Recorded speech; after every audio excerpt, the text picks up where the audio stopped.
Ayan guys, overtime po kami. Okay. Sobrang dami po ng aming mga gawain. Kaya sa gabi po namin ginagawa yung mga pull out namin.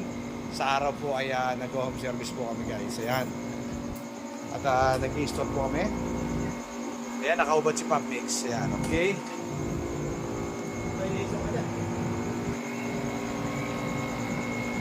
So ayan guys, meron po kaming tinotroubleshoot dito na isang PCB board, no? Sira po ang kanyang mga diode. Alright guys. So, at sa awa naman ng Diyos ay nadali namin. Natapos din sa wakas. Yahoo, maandar na siya. Ayan. Okay. Sa pamamagitan po ng aking buddy, si Sir Edward Baltasar from Navaliches.